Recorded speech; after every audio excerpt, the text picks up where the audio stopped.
Son datos históricos, traté de contarlo de la mejor forma posible para que no sea tedioso. Es antes de la historia de nuestro país. Es prehistórico, digamos, a Montemonic. Sí. No llega por muchos años. Un libro de consulta a partir El de libro, siempre. para que sepan más o menos cómo está organizado, son... el libro lo hice y lo rehice muchas veces hasta que terminó siendo como varias biografías ordenadas cronológicamente en capítulos fáciles, porque es un antes, durante cuando estuvieron acá, y un después de la vida de todos estos estancieros.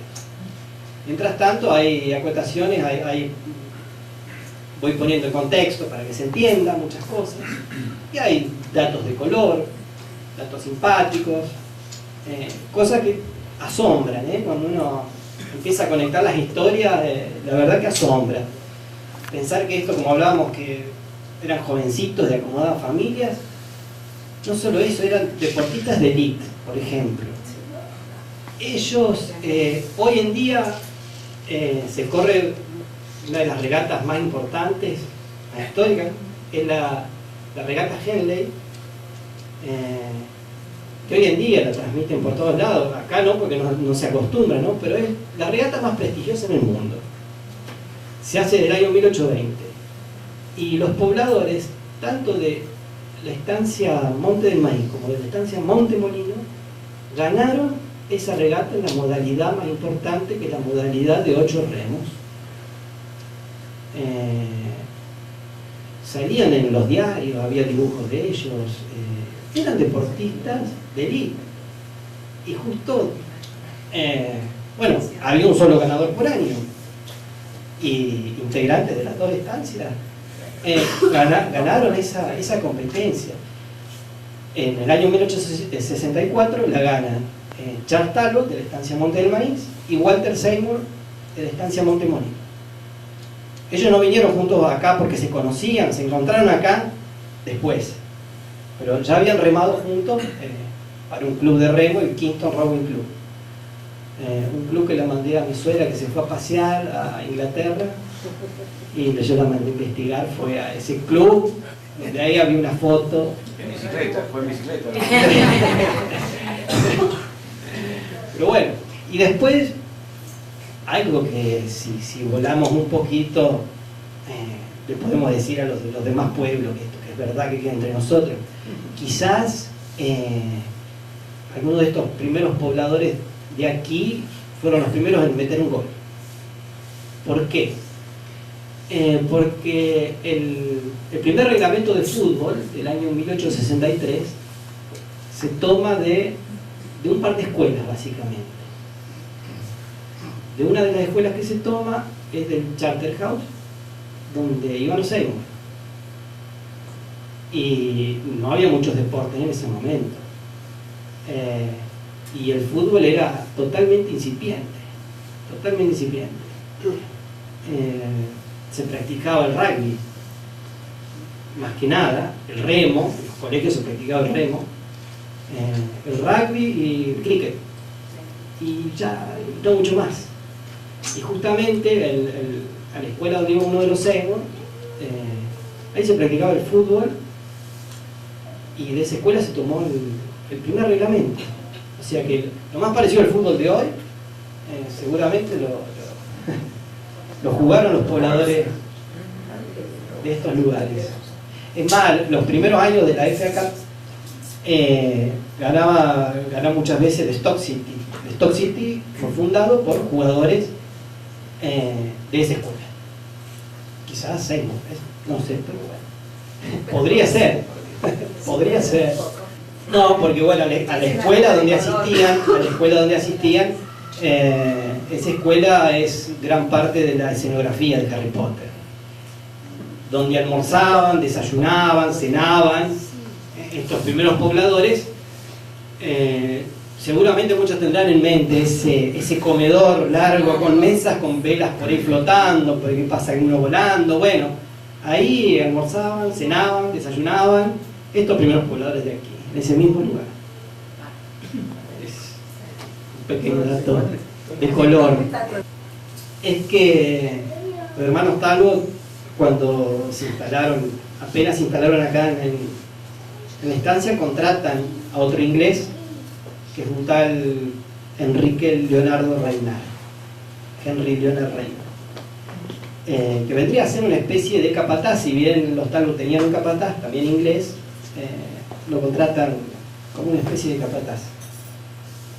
Este señor estuvo habitando la estancia Monte del Maíz, escribió una biografía y escribió algo de cómo era la casa Monte del Maíz. Eso es un dato importante para algo que no teníamos hasta ahora. Alguien que hable, esa es otra cosa que nunca imaginé encontrar, ¿no? Alguien que hable de la misma estancia Monte del Maíz, que cuente y que haya estado ahí.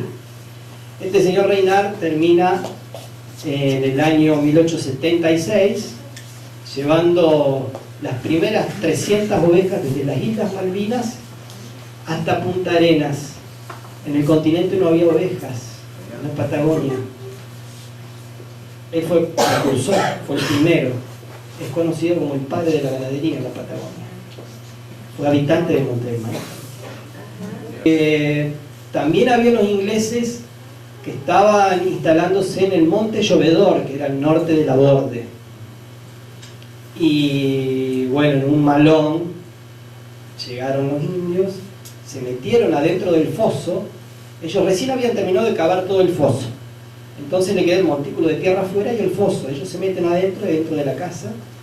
Y bueno, todos los indios se quedaron todos alrededor del foso, esperaron la noche, se metieron, prendieron fuego, los mataron.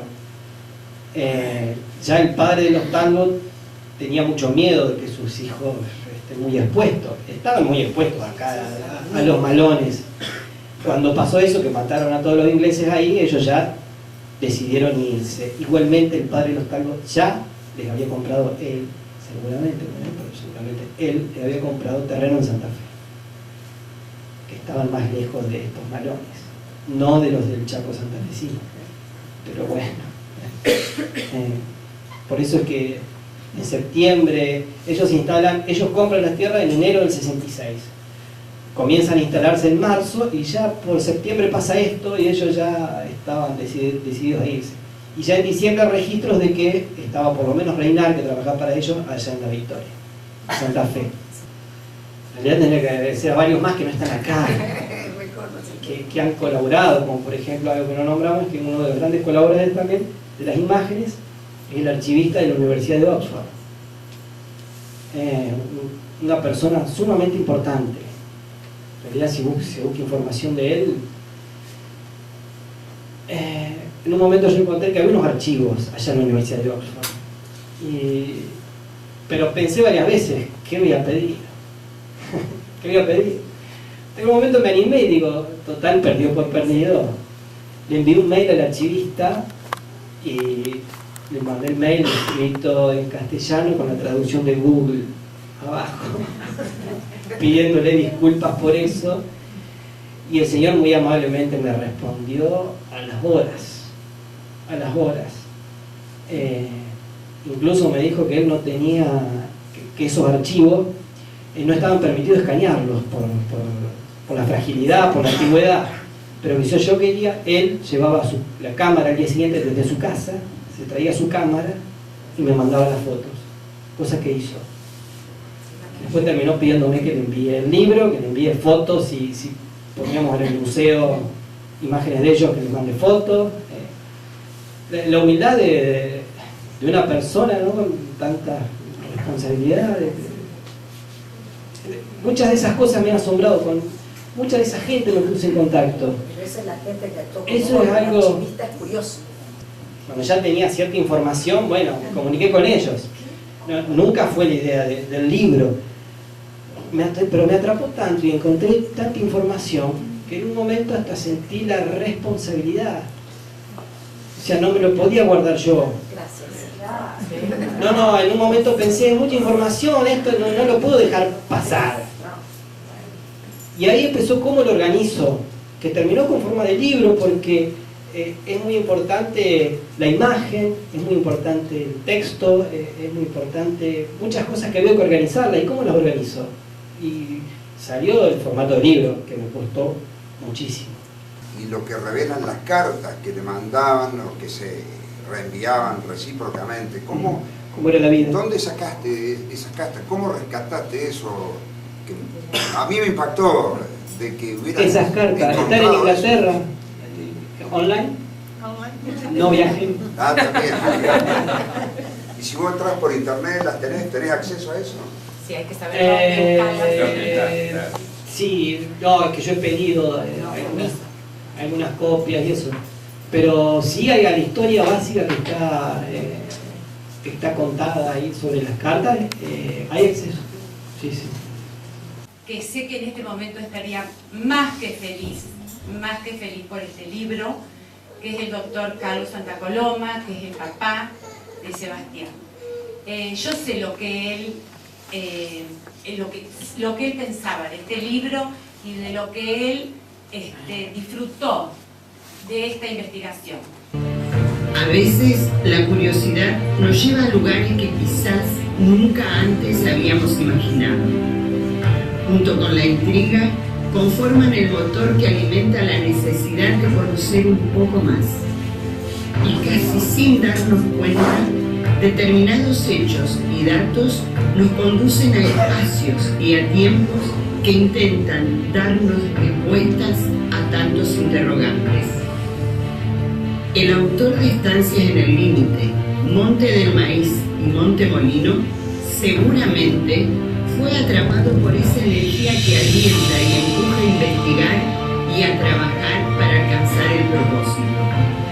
Un propósito que pasó de ser un tímido proyecto para convertirse en una realidad fruto de un montemaicino, Carlos Sebastián Santa Coloma, quien no se conformó con los interrogantes, indagó para encontrar los argumentos, los datos y los hechos que le dieron formato y esencia al libro Estancias en el Límite, Monte del Maíz y Monte Molino.